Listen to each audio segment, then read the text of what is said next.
Our main news tonight. David Cameron answers the allegations that he embarked on an active fellatio with a decapitated pig. We'll be speaking live to the Prime Minister to get his take on Piggate. Also tonight, we'll be speaking to the bereaved family of the Jeremy Corbyn sex dwarf who was partially eaten by otters. We now go live to 10 Downing Street. Mr. Prime Minister, how do you respond to these allegations? Good evening, Mark. As you can imagine, this is a very difficult time for me, but I believe the time has come for complete transparency. I did put Thatch inside that decapitated pig's head. Both sides, not just the mouth. I'm sorry, Mr. Prime Minister. Thatch? You'll have to elaborate on that term for me. I'm sorry, Mark. Thatch is just a pet name I have for the old chap, in honour of the Iron Lady. And how do you expect the general public to react to these revelations? Well, I expect normal, everyday Joes, the average Joe, will probably be quite disgusted by this thing. But what you need to understand is, it was a necessary evil for me, a step on the ladder, as it were. And these things have got to be done. These things have got to be done. In the upper echelons of society, it's the norm. Forgive me, Prime Minister, but I've rubbed shoulders with some of the, as you say, upper echelons of society, and nobody I know has ever come across a pig's head. Let's get one thing straight. Even though I may have ejaculated, this was not an act of sexual gratification. I'm not some sick, depraved pervert like most politicians. This was a normal rite of passage to a very elite club. A club that gets you places, and I would have buggered an infinite amount of livestock. Not just pigs, sheep, cows, goats, even chickens, if it meant getting me where I am today. Talking to the entire nation about a pivotal moment of your career where bestiality and necrophilia were a necessary task? Yes, Mark. But have you ever been to a council estate in the north? Much worse things go on there, I can assure you. Take a walk through Hull town centre on a Saturday night. You'll be praying for some roadkill on the way home, I promise you. And how exactly do you expect to come back from this, Prime Minister? As a gesture of goodwill, I've organised for a free bacon sandwich for every UK household.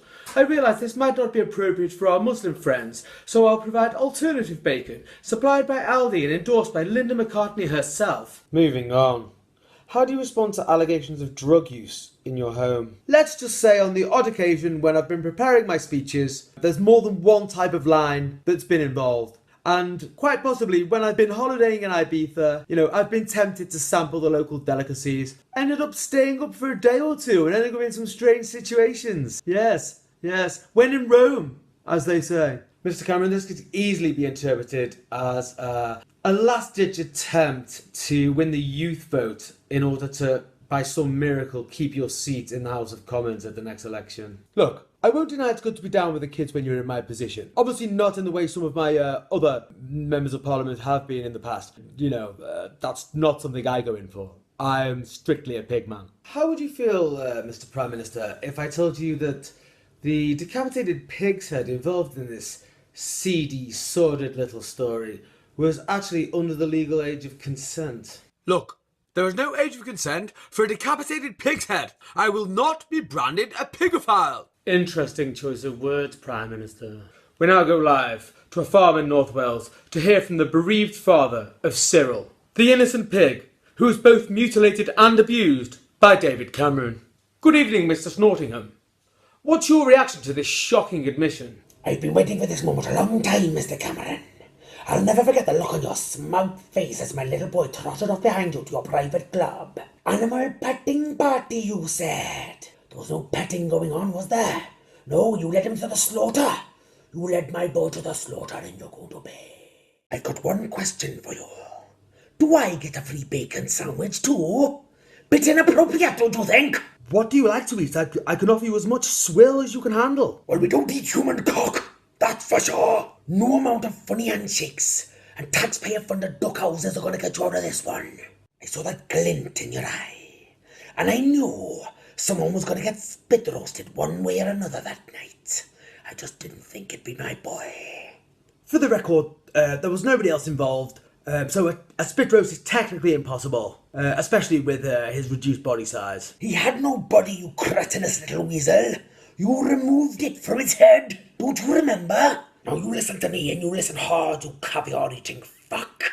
There's some pork coming your way. And it's not the sort you like to skull fuck.